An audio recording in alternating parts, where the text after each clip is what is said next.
Hello there. Good morning, everyone. My name is Clisford, and welcome once again to Leeds Trinity Media Center.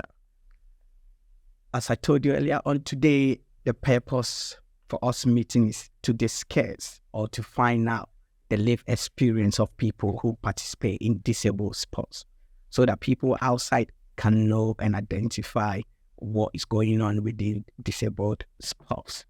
So I got some special guests with me. I'll let them introduce themselves, starting from my right hand.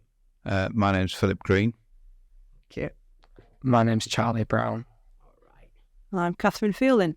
Catherine, thank you. So we got three guests here, and they've introduced themselves. As I said earlier on, this is to help others to find. The purpose is to create a podcast to give people more information on people's lived experience within disabled sports. So my first question that I'll be asking, or the first question we'll be discussing is, one, can you tell us your experience in sports in general from school? From school, it's back in the 1980s. I was at one of the kind of last remaining VI schools in the country, and we didn't have sport, to be fair. There was no sport. The most we got to sport was going to a swimming bath across the road for about 20 minutes each week, and that was it. It was more or less learning how to type, music. There was nothing. Then after that, I went to another school in Bradford called Temple Bank School. There was more sport there. There was a fantastic PE teacher, and she showed us different types of sport like athletics, cricket, even goalball. But at them time of the era, these sports weren't developed. There was nothing. Goalball is not like the goalball we used to play today. To be fair, I thought goalball then was absolutely boring. Cricket, we played with a massive square ring as the stumps, and this giant blow-up ball with no bell inside of it. Athletics was always fun. But after when I left school, went to college, I did sports management, which I absolutely enjoyed. And I think from there I wanted to go into coaching. But I said after college, there was no opportunities. There was no sport. I'm from Barnsley, and there was in the local area there was no sport at all. There was, to be fair, no sport in the local area, Leeds, Sheffield, anything like that. Then two good friends, said, "Do you want to play cricket?" I went, "Yeah, okay, give it a try." I enjoyed it. The first day I played cricket, I absolutely enjoyed it, but absolutely tired after my bones were hurting the next day. And this is me at the current moment. My health situation was, I was a smoker, I was a drinker, and I was really overweight, 21 stones. And I thought that was fine. I said, played cricket for a bit, absolutely enjoyed it. Went into coaching in cricket, which I loved, helped develop the sport, and that was always good. Then one day a friend asked me if I wanted to play goalball. So I remember goalball when I was back in school, which was absolutely terrible. And I was like, yeah, I'll go on to goalball. And this is the first day I met Catherine, a long time ago. And the sport absolutely changed. Yeah, it was fantastic. I enjoyed it. It was a sense of community, basically. And after that, I kept going back to another session, and I really enjoyed it. Then, I think a couple of years later, I got talent ID'd in Sheffield to go into a pathway for GB. And I did get into the GB setup, which was absolutely fantastic. It was best thing in the world. So it was your friend who helped introduce you to goalball. Yeah, he was a good friend who I said more or less it's a network. You have to have a network of VI people around you who know different people. There's a lot of VI people around, but you have a good network. Somebody knows somebody with visual impairment. Yeah. And I said, I got ID'd for goalball, and I excelled. I stopped smoking. I stopped drinking. Right. I lost so much weight, but it gave me that idea of being better than myself, to push myself. Then I moved away from the GB, but I still played goalball for clubs like Nottingham and Phoenix and West Yorkshire, South Yorkshire, can't forget them. And I still do it, but I had to have that drive to push myself. So it was Catherine who introduced me to parkrun. Wow. Which was the best thing in the world. I said that the networking, I started doing park runs, then I started doing 10Ks, then half marathons, and then marathons, all with Catherine. I think every time I've done something first time, Catherine's always been there to support me every single time. Even when my first open water swim, Catherine was there to support me. She's not there. She wasn't there last year when I was doing my half Ironman. But she's not going to be there when I'm doing my full Ironman this year. But I think all goes down to that network of people. Great. Thank you for that. I'll come back to you later. So I'll go with Charlie. Can you also tell us your experience in sports in general, whether being in school, outside? Can you share your experience as well?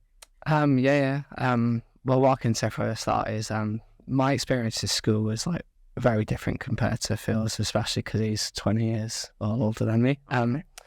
It started at primary school. Like I was always like very much like a sporty kid, and there'd always be like sports that we could do, but it wasn't as accessible as what it could be. But like we would always used to just play on the football fields or like run around places. And from primary school, like one of my better memories was like finally reaching the school football team in like year 6, which took like so long to reach, because there was like a lot of like challenges to get there, especially because being VI it's harder to kind of like fit into kind of like a fast paced kind of sport like that. But it was something that I always wanted to do, and I was just grateful that I actually got the opportunity to do it. Moving on to when I was in like high school, like a lot of the stuff was a lot more accessible because the school that I went to, Templemore, had a VI unit which provided a lot of equipment that we could have used for stuff like in PE, whether it was like bell balls or just equipment like that was very useful. And I remember a lot of the PE sessions was really fun at times because it just meant like I could get more involved, whereas like in primary school it was just, as I said, it was just a bit of a hassle because there was not them things put in place. So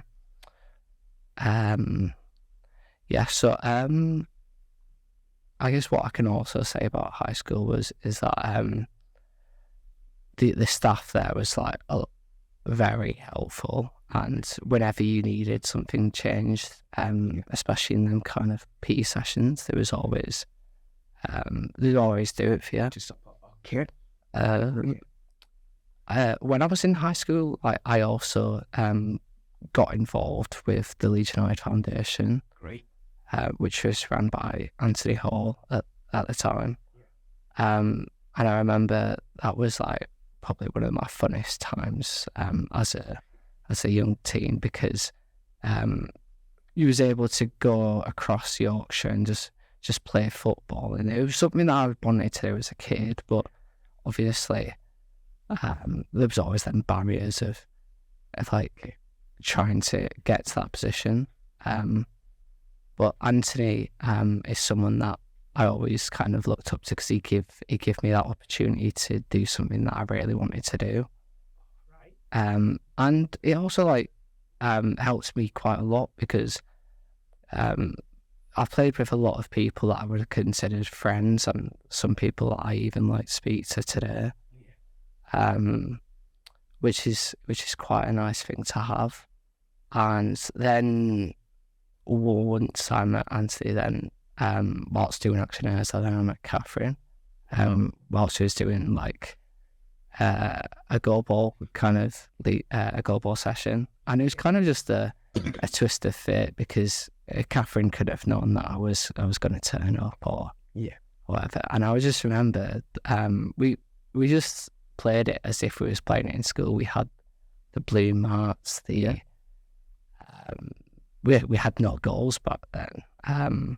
It was just a nice relaxed session, and I just thought like at first I'll try it, see how it went, and then things just started moving onwards from there. So what sport is it that you try with Catherine? The sport is goalball. And which people is it suitable for? Like, is it everyone can take part, or do you have like certain group of people who can involve in it? Usually, it's for visually impaired people, but we, as like a sport, we allow people to play who are like fully vision, but obviously we don't let that happen at like elite kind of levels because they obviously like unevens the playing field or whatever. But yeah, I as a sport, as well, it kind of like helped me grow in confidence because as a young child, I was always quite shy. Ask anyone, and they would say I was like the quietest person in the room. That was what I was about to ask you. Well done for that. You got involved. Why was the reasons? Yeah, so you were shy. Okay. And it really like developed because like speaking to a lot of people and like having a sport where, you know, you're playing with people with like similar disabilities, it kind of like gives you that confidence. And it was kind of like something that I could have wished I found it sooner, because if I had found it sooner, then I would have told a lot more people about it, like back when I was in school. But it's just one of them things. Like I never expected to like it as much as I did. And then what I can also add to Catherine's side of things is she's also being helpful in getting me involved in other kinds. Who is Catherine that you are talking about? Is she the job role that the person is into? Is the person your mom, your sister? Catherine is the leader of our goalball club, West Yorkshire Goalball, and is also part of Goalball UK. Oh, right. As a person, Catherine is like being influential in like helping me get involved in like other kind of stuff, like as Phil said, with like park runs. Like I've done a few, and to be honest, it's been fun. It's got me out of the house when I needed to, and like when people say like exercise is like good for your mental health, they don't like lie to you, because it really did like help. Okay, because it just relaxes you. Great. But yeah. Thank you for that. I'll come back to you for the next question. So let me go to my third guest, Catherine. can you share your experience? Have you ever played any sport before? Yep, so I'm the aforementioned Catherine. If we go from back to front, so I'm the coach of the West Yorkshire Goalball Club, so that's how I know Phil and Charlie. My sporting experience, so I'm sighted, so I went through mainstream education. Always enjoyed sport, always played sport, always enjoyed watching sport as well. Got into coaching probably late teens. My school was quite good from a curriculum point of view, but I'm from the same generation as Phil. I got a few years on the clock, and back then it wasn't as diverse as the curriculum is now. So I did a range of sports, but it was very much gender fixed. So, I never played football, I never played rugby, and we were very much, netball and things like that, whereas I love football. But I was a generation when females couldn't play football. So was that even at school time, high school? Yeah, during high school. So, there was an FA ruling in place when I was in primary school that you couldn't play. So it was, it wasn't just lack of opportunity. It was essentially against the law. Sounds a bit strict, but it was. There was no football. So yeah, I played in the back garden with my dad, but couldn't, played in the playground with the boys, but couldn't take it any further. So I think I've always had this allyship almost with disability, because gender was my disability growing up in a way. Well, I suppose it's society rather than gender, but that's a bigger issue almost. So yeah, after school, I was always labelled as being a PE teacher, but knew it didn't quite sit right for me. I wanted people to come with motivation, with enthusiasm. I was happy to kind of work with people, but I wanted them to offer a little bit in return. Oh, right. So I did sports science at uni, so a bit more applied. Did the old work avoidance, take a year off, go travelling. Came back, still wasn't sure what I was doing. So I did end up doing a PGCE, and I taught for a couple of years then in Leeds City College. So instead of going into primary or secondary ed, I went into tertiary education with the thinking that people had, selected to be there, they would have some passion for sport, which in some cases it wasn't, but in some cases it was. It was a bit of a 50-50. So I taught for a couple of years, got a bit fed up with the bureaucracy of it all. So I taught on programmes from foundation degree down to what was called entry level, which was students with disabilities. And then, got fed up with the bureaucracy of education as a whole and took a bit of a sidestep into sports development. But it happened to be disability sports development. It was just a bit of a chance thing, really. So started working for what is now Disability Sport Yorkshire. Whenever I still see the manager, I always say thank you to him for taking a chance on me, because it was a bit of a gamble, but hopefully the gamble paid off. And more or less my first day working there, I got introduced to this crazy mad sport of goalball that no one knows about. The guy I took over from, he had been heavily involved, not just domestically, but internationally, as a coach, as a referee. So naturally, I picked up a lot of his work, and in the nicest possible way. Once you get into goalball, you don't get out. So 20 years later, a lot of grey hair later, I'm still here, still chucking jingly balls around the sports hall. Wow. Thank you for that. So now we can see you people have given different experiences. Thank you, Catherine. So I'll come back to you, Phil. So have you had any barriers in taking part in sports? Have you had any barriers? I said with the early days, it was always about having the right equipment, especially in schools. Sometimes it didn't. Sometimes it was the most stupidest equipment. To compare to now, where everything's, you've got proper goalballs, you've got proper footballs, and even cricket balls, tennis balls. Sorry, but we never had that, so you didn't find that experience. Then it was the coaching side of it.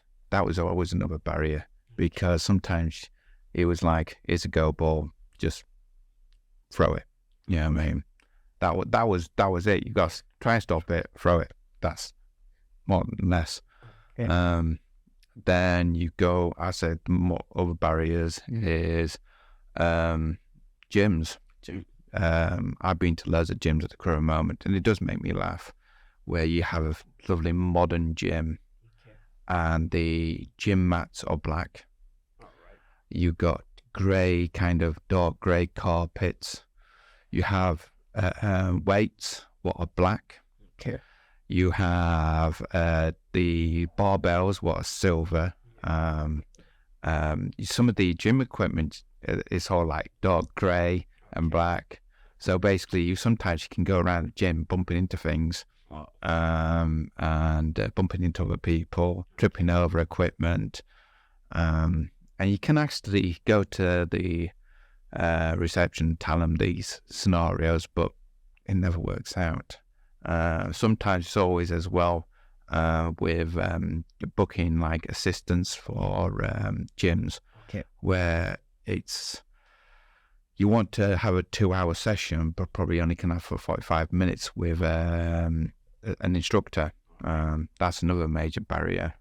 Other barriers are the cost of sports, especially with goalball, because you got travel, the equipment. So it's not like just get a football and you're off and kicking about. All right. You have to have specific padding, knees, elbow pads. You have to have shades. So you have to provide all your own, or like go. Yeah, some clubs will provide the equipment, but that's down to funding as well. The clubs have to get the funding to. It's not everything's not free. So if you do want the best shades, I think they're about £55, something like that. Even if you find some shin pads or elbow pads, you have to find ones that are comfortable, especially playing goalball. Then travel, that's always a good one, where fully sighted people all have cars and things like that, and they can drive to A to B perfectly. When you're a VI, you get a location, and they'll say you've got to get to this location at a certain time on public transport. It's an absolute nightmare because you don't know the location. I use Google Maps half the time. That sends me anywhere. There's some of the barriers you could call. Thank you for that, Charlie. What about you? Have you had any barriers in taking part in sport or the sport that you're playing currently? As I said, like when I was younger, it was always like harder to get into like disability sports in general because no one talked about them as much as they would do now because you didn't have the platform of like social media or like anywhere to like promote it. And I kind of lived in an area where like it wasn't there was no clubs around that actually like promoted like any sports that I could do. So I always kind of struggled to like find like a sports club that I really wanted to join because like as a kid, like I really wanted to do football, but there was no like club around me that I could like actually like go to or join. Because when you like want to do something, it also depends on money, and if there was a club, it would always be like too far out back then. But I'd say like nowadays, them kind of barriers have kind of like lifted because there's a lot more clubs like popping up now, and I think that's the positive to take from it is that now for people, there's a lot more ways you can get to like know the clubs. Okay. Thank you for your experience and your ideas as well. Catherine, back to you. Have you had any experience as a athlete or as a coach? Have you had any barriers? I think you can kind of sum it up. We talk a lot in goalball or disability sport as a whole about the 3 A's. Okay. So kind of tagging on to what Charlie was saying there a little bit, you need opportunities to create interest, but then you need interest to create opportunities. So that's a bit of a vicious cycle in a way. And in terms of the A's, I mean, the first thing is that that availability. Is there an opportunity local to you? Because disability sport is, it's not the end of every street almost like local football teams are. So you need to have that availability for people to do it. It then comes down to accessibility. So like what Phil said, can you get to a venue? So even from a sighted perspective, if you don't drive, you've still got the kind of navigational skills of using public transport to know how to get from a bus stop to the front door of a sports hall. Whereas, visual impairment, it adds an extra extra layer to it. And then the affordability as well, that for no justifiable reason, disability sport equipment is more expensive. If you want a football, you can buy it from anywhere, you Yes. go to Sports Direct, everything's cheap and cheerful, but trust me, you won't find a goalball or goalball eye shades in Sports Direct. So it's quite a small market, so the prices, there's no competition, the prices are high, so it is expensive, so it's not necessarily affordable to all. Okay. All right. Thank you. And our next question I'm going to ask Phil. So you said you are working, also, although you are playing, you still work as a coach. So if so, why are you interested in working with people with disability? Why are you interested? I said I'd go back to the olden days. There was nothing. I'm from Barnsley. Okay. There was literally nothing. There was no visually impairment. I knew loads of visually impaired people. Yeah. Even in Yorkshire, there was nothing. I said when I found goalball and cricket and football, it kind of, I wanted other people to have this experience. Okay. It's so important. I think the only way sport's going to grow is by being a coach and giving your experience and knowledge back into any sport. When I was with GB, a lot of people came up to me asking for me for information. Okay. Absolutely loved it. Absolutely loved giving information on how to throw a ball or how to defend or do something. And it kind of stuck with me. I think all the way I'm always been a person who likes helping other people, especially in any sport. Yeah. Then I had the opportunity, I said, to be a coach, a football coach and a cricket coach. And I worked for, I was playing for a club called Danby Rovers in Leeds with a good friend, two good friends actually, Anthony Hall and Amy. And they showed me how to work, because all of a sudden I was only working with visual impairment. Yeah. But at that point, I learned how to work with multiple disabilities, how to adapt a sport. And they showed me how to do it, how to be work in different scenarios. If a scenario turned up, I could work and deal with it. To be fair, I've always been privileged to actually have good coaches to look up to. Catherine, Faye, Anthony, Amy. They've always been there, and I've always taken their information and used it in my own coaching skills. And it's always been a fantastic thing just to see somebody do something on the court that you've taught them. Okay. Great. And before I leave you, I would like to hear from you. What are some of the skills you've gained for working with these people? The main skills you would say is, I said I'm kind of organised in the thing. I said when you go to a school and they say, here's 30 pupils, can you teach them goalball? Okay. You have to adapt very quickly on it. You'll have all the equipment and things like that. Right. So it's the main point. I think giving good instructions. Right. Because sometimes I've always been taught if you give 5 instructions, it's pointless. It's pointless. Always give 2 instructions to somebody and then they'll learn. And I think that's always the major thing I've always understood about coaching. All right. Thank you very much. So, Charlie, back to you. So, can you tell me some of the reasons why you are still into the sport that you're playing right now? Why are you still involving yourself in this sport? I just think it's because I just love doing it, and it's something that keeps me confident, and something that helps me through hard times, because it's just something that I can go back and rely on, or even if I just want to watch it, it's a fun thing to watch. Okay. I think also it's the case of I want to build a platform myself where if people come through that, I can also help them. Okay. Because I feel it's important to also be a leader kind of figure in sport. All right.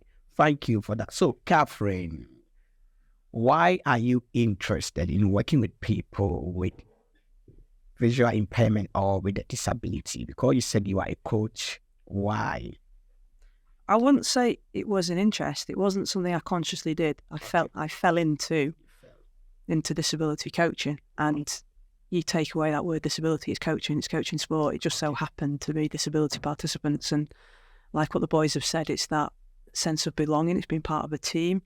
If you want to get deep and meaningful about it, probably I did miss out on that, and I think there was that feeling of, I've got a little bit of sense of what they're doing. They've missed out on sport, wanting to do something, but the opportunities weren't there.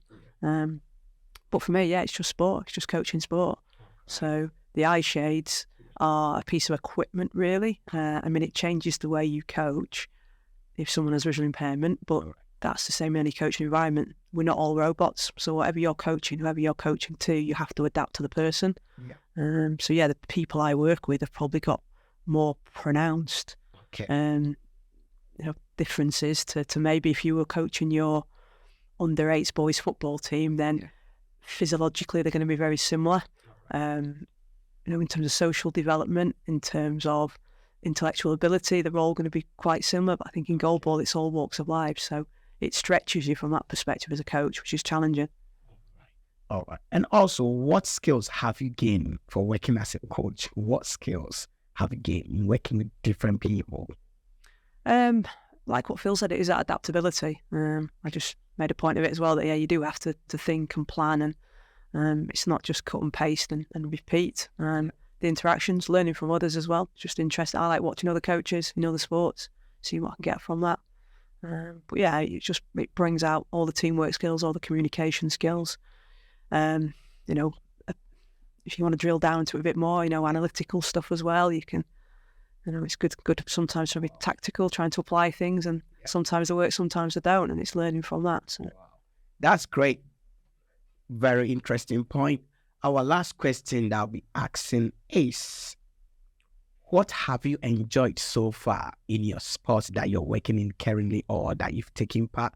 Any achievements, any medals that you've won, something that you've really liked, enjoy in the sport that you're playing? So, starting from Phil again. We're playing cricket. We won the T20, which was the first time for Yorkshire. It was an absolutely brilliant experience. I always enjoyed that because that was my first ever medal playing VI sport. Then into goalball, it's a very tough sport with goalball, but to be fair, my favourite medal where I've ever won a goalball was the national finals with the intermediate team 2 years ago. It was a fantastic bunch of players. We were unbeaten all season, and I've still got that medal, them two medals, great, with my running medals, because it meant a lot to me in that one, and also my running medals, which my favourite one is from last year when I did the half Ironman. I failed to do a half Ironman twice before, once on the bike and once in the water. And it's one of the things where I kind of said, no, I'm not doing it again. I can't do it anymore. Then I did it after persuasion from other people. I did it, and I honestly, God, it's still there, and I look at it every single day. And I think that's what's actually pushing me to do my next step, the full distance this year. All right. So yeah, great. Charlie, what about you? What have you enjoyed so far for taking part in the sport that you play? Well, I really can't speak for everyone, but in my personal experience, playing goalball it's much more different to like playing football, playing basketball, golf. There's much more of like a community feel that everyone's all like together. It's much more of like a family kind of feel. Right. So even though it's like competitive, it's still like you like to watch like every other team play because it's just like fascinating just to watch over. And I feel like, especially when you look at like football teams, like people support one set football team and they won't watch another. Yeah, that's it. Yeah, but with goalball, you kind of get the feel like, oh, I can watch this and I can really enjoy it. I was like, I could say like all the medals we've won is like something that I've enjoyed, but it's more of the fact of seeing smiles on faces after we've won games is the better part of it.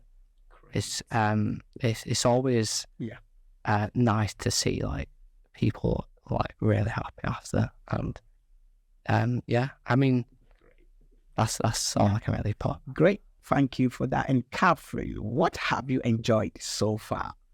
Any achievement? Where do we start? So from a goalball point of view, I've been involved in goalball 20 years now, so I've had some incredible experiences, and yes, I've got lots of medals that I've kind of acquired as being part of a team, and yeah, they're satisfying, but I think it's the memories that go with them. And I've had the kind of opportunity to work at all levels, so I was involved with GB for a number of years, so been to World Championships, been to European Championships, been to big World Games events type things, but sometimes it's that very small entry-level tournament that is such a massive stepping stone for an individual. So there's one person I have in mind who was part of a South Yorkshire club I was involved in, and first tournament they played in, we medalled. I can't honestly remember what colour it was, but we picked up a medal, and she was blown away by it because she'd never won anything before in her life. And for me, if I'm being honest, it was quite trivial, the level of the competition, but for her it was the best thing in the world ever. And I think it's that appreciation of what it means to an individual. I mean, bringing it right up to the current day, I do a lot of guiding as well, and I enjoy that because it's being part of a team, working together. So lots of achievements there. And just 2 weekends ago, I think it was, I guided someone in the 10K in London, and that was the first time she'd done a 10K. And for me, it sounds a bit arrogant, a bit complacent. It was nothing. A 10K is nothing. I'm used to doing that. But when I saw, the effort she put in, and then the end result, how just blown away she was with it. For me, that's the smile says it all. So yeah. Great. So can you give two coaching tips that you can give to other people who are coming as a coach, or for people to take? What are some of the two main coaching points that you give? In specific relation to disability? Yeah. People are people. Okay. So don't get scared by it. Ask questions. Someone with a visual impairment is still a human. They know their impairment better than you. So I think we live now in very much a PC world. People are scared to say things, do things, and yes, there is a line that you shouldn't cross. And we're a sports club, we have banter, but there are some things that shouldn't be said. But equally, ask an individual what their aspirations are as well, because that's sometimes an assumption that people make. There's a lot of talk about what people can't do. They should always be focused on what people can do and give them a chance to do it. Wow, a good point. Charlie, before I let you go, can you just summarize what caused you with this visual impairment? Is it something you were born with, or you just acquired maybe due to an accident or something? I was born with a condition called aniridia, which it was basically genetic because some of my family had it. Okay. But yeah.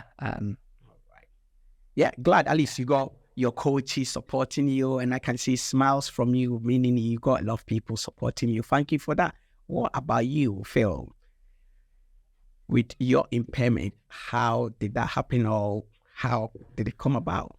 So my eye condition is called Riegler syndrome, type 2. When I was born, I couldn't see anything.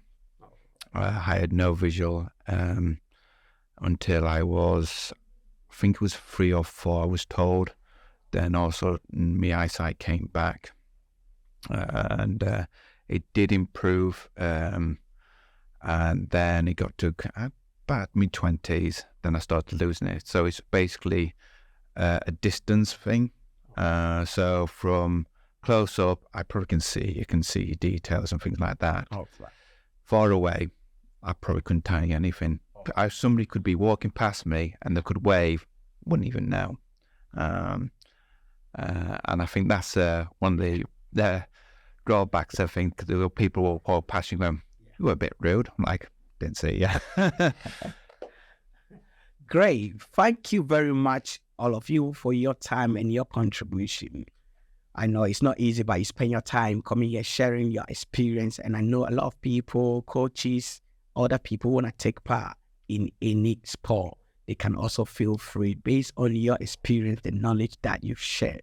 So once again, I was thank you all for your time and for your contribution. See you again. Bye-bye.